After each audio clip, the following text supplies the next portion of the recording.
दोस्तों, क्या वाकई में मोदी अपना ये कार्यकाल पूरा नहीं कर पाएंगे?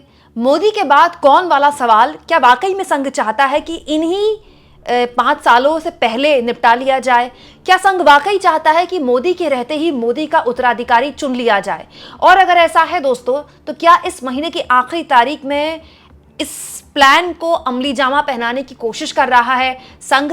सब कुछ मैं आपको तफसील से बताऊंगी और साथ में आपको ये भी बताऊंगी कि ये वो अमेरिकी कौन है जिसके साथ मोदी ने अपने घर में प्रधानमंत्री आवास में 3 घंटे बातचीत की है।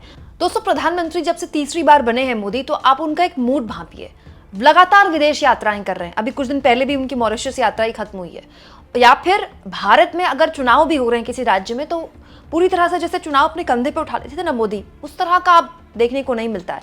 अगर चुनाव जीतती है बीजेपी, तो संगठन और संघ को एक क्रेडिट जाता है, और मोदी तो जाहिर तौर पर चेहरा है ही, बीजेपी का सबसे बड़ा चेहरा। प्रचार करते हैं मोदी, लेकिन उस तरह से नहीं करते जितनी ईगरनेस से पहले किया करते थे।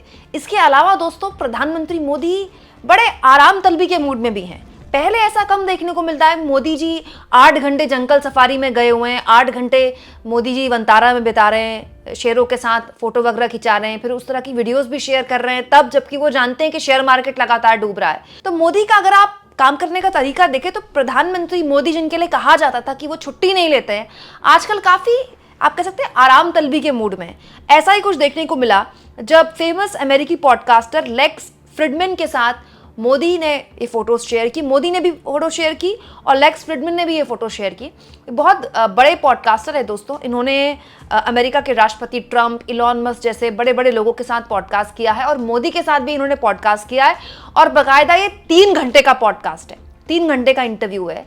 अभी कुछ दिन पहले भारत के भी एक उद्योगपति को इंटरव्यू दिया था मोदी जी ने, वो भी घंटा 1.5 घंटे का पूरा पॉडकास्ट था। और ये जो पॉडकास्ट है ये भी 3 घंटे का है। बड़ा लंबा थोड़ा पॉडकास्ट है। इसमें मोदी जी ने हिमालय में जो वक्त बिताया और मोदी जी का राजनीतिक जो पूरा सफर रहा बचपन से लेकर अब तक, मतलब वही बातें जो हम सुनते आए हैं, मोदी फिर से वही बातें कर रहे हैं। और किससे कर रहे हैं? एक विदेशी पॉडकास्टर से कर रहे हैं। तो आप कह सकते हैं दोस्तों, वो जो विश्व गुरु वाली छवि है जिसको मोदी लगातार चाहते हैं मजबूत करना, न केवल उस लीग में मोदी इस पॉडकास्ट के जरिए खड़ा होना चाहते हैं, बल्कि उनके जीवन में कितना लंबा संघर्ष रहा, कितना त्याग, कितना तप उन्होंने किया। बार बार जैसे लोगों की स्मृति में वो बातें याद दिलाना चाहते हैं मोदी, जबकि हमको भी अब मुंह जुबानी याद हो गया है कि कैसे मोदी जी बचपन में घर से निकल गए थे, फिर उन्होंने वहाँ तपस्या की, फिर उन्होंने वहाँ वक्त बिताया, बचपन में वो मगरमच्छ का बच्चा उठाकर ले आए थे। इस तरह की बातें तो खैर उनके समर्थक कहते रहते हैं। तो दोस्तों, मोदी अपने बचपन के बारे में काफी बात कर चुके हैं, जरूरत से ज्यादा बात कर चुके हैं। तो अब ऐसा क्या हो गया कि मोदी को अमेरिका के एक पॉडकास्टर के साथ 3 घंटे बिताना पड़ा? और ऐसा भी नहीं है कि कोई बहुत बड़ा चुनाव है। अमूमन मोदी जी चुनाव में इंटरव्यू वगैरह दिया करते हैं। आजकल तो ताबड़तोड़ बिना रीजन मोदी जी इंटरव्यू पे इंटरव्यू दिए जा रहे हैं। अभी तो कोई चुनाव है भी नहीं, नवंबर में है बिहार में चुनाव। तो उसका जवाब मुझे मिला दोस्तों इस खबर से। ये खबर जो कि नागपुर टुडे ने छापी है कि 30 मार्च को मोदी और मोहन भागवत एक मंच में होंगे। और ये बहुत ही महत्वपूर्ण कार्यक्रम है दोस्तों, क्योंकि इस कार्यक्रम के जरिए एक माधव नेत्रालय बिल्डिंग है जिसका उद्घाटन प्रधानमंत्री करने वाले हैं। और ये जो नेत्रालय है ये संघ से जुड़ा हुआ है। और मोदी और मोहन भागवत का एक मंच पर आना मोदी के पीएम बनने के बाद, तीसरी बार पीएम बनने के बाद, ये महत्वपूर्ण है इसीलिए क्योंकि पिछली साल जब मोदी लगातार प्रचार कर रहे थे तो उन्होंने एक रात नागपुर में बिताई थी, और उस एक रात को लेकर काफी चर्चाएं हुई थी उस दौरान।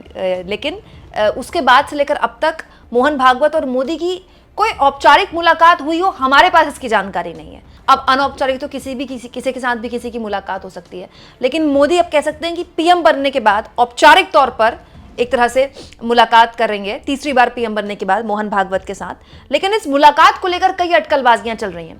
क्यों? क्योंकि दोस्तों, संघ लगातार ये बात के लिए प्रेशराइज कर रहा है बीजेपी पर कि वो राष्ट्रीय अध्यक्ष चुने। और ये तो मतलब हद ही हो गई दोस्तों। बीजेपी के राष्ट्रीय अध्यक्ष के तौर पर जेपी नड्डा का कार्यकाल पिछले साल खत्म हो चुका है। पिछले कई महीनों से उनको एक्सटेंशन मिला हुआ है। संघ जो नाम सुझाता है मोदी अमित शाह को नहीं भाते, मोदी अमित शाह जो नाम सुझाते हैं संघ को नहीं भाते, और इसकी वजह से बीजेपी को एक फुल टाइम राष्ट्रीय अध्यक्ष नहीं मिल पा रहा है।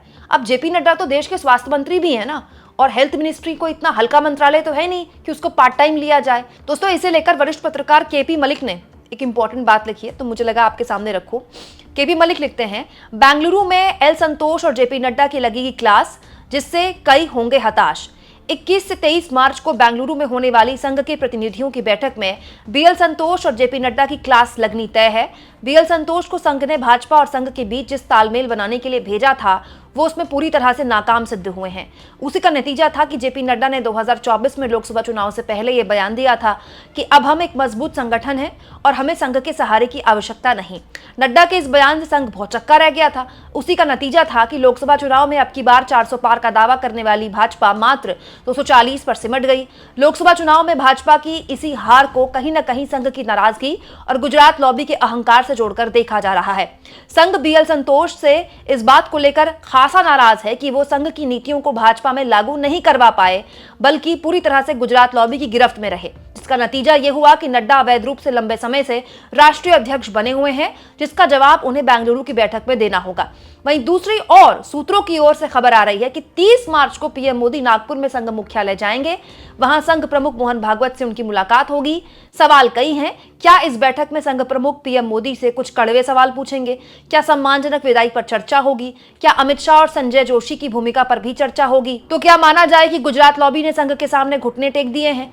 मित्रों, परिणाम के लिए थोड़ा इंतजार करना होगा। सूत्र, अब दोस्तों ये बातें केपी मलिक अपने सूत्रों के हवाले से बता रहे हैं और जहां तक औपचारिक जानकारी है कि क्या संघ प्रमुख मोहन भागवत से औपचारिक मुलाकात मुख्यालय में करने वाले हैं, संघ मुख्यालय करने वाले हैं मोदी, तो ऐसी तो कोई जानकारी अभी कहीं छपी नहीं है। हाँ, नागपुर जाने वाले हैं और ये जो कार्यक्रम है, जिस कार्यक्रम में मोहन भागवत भी होंगे, मोदी भी होंगे और महाराष्ट्र के मुख्यमंत्री देवेंद्र फडणवीस भी होंगे, तो ये कार्यक्रम आप कह सकते हैं एक महत्वपूर्ण कार्यक्रम है। हर लिहाज से मोदी की मौजूदगी और मोहन भागवत की मौजूदगी एक मंच में इसलिए भी महत्वपूर्ण है क्योंकि मोहन भागवत ने हाल के दिनों में जो बयान दिया, उस बयान पे काफी विवाद भी हुआ। दोस्तों, हिंदू धर्म को लेकर मोहन भागवत ने एक बयान दिया और पूरा का पूरा एक साधु संतों का एक ग्रुप था जो मोहन भागवत की इस बयान की बड़ी कड़ी निंदा करने लगा और न्यूज चैनल्स में बैठकर उस पर चर्चा होने लगी और मोहन भागवत के लिए बड़े अजीबोगरीब शब्दों का इस्तेमाल ऐसे लोगों ने किया।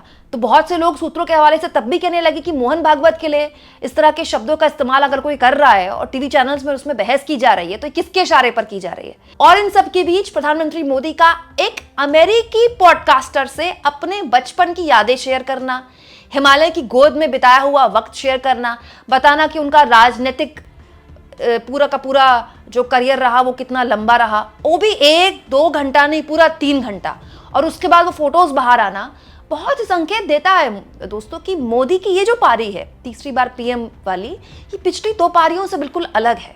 दोस्तों, मोदी की विश्वगुरु वाली छवि ट्रंप के आने के बाद उसमें बहुत तगड़ा नुकसान हुआ है, लेकिन मोदी कभी नहीं चाहेंगे कि वो एक ऐसे पीएम के तौर पर याद किए जाएं जो कि कमजोर पीएम थे।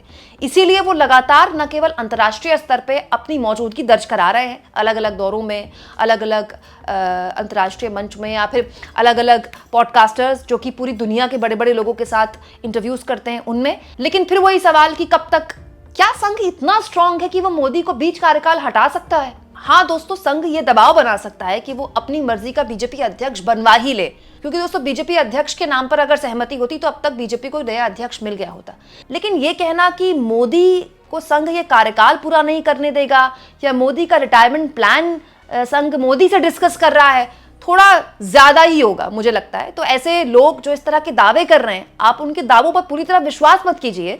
हाँ, लेकिन इस बात का दावा जरूर किया जा सकता है दोस्तों कि कुछ है अंदर जो अंदर अंदर पक रहा है। इस सरकार के अंदर बहुत सी ऐसी चीजें हैं, बहुत से ऐसे विरोधाभास हैं जो अंदर अंदर हो रहे हैं। इसमें कोई दो राय नहीं है कि मोदी का उत्तराधिकारी कौन होगा, अमित शाह या योगी।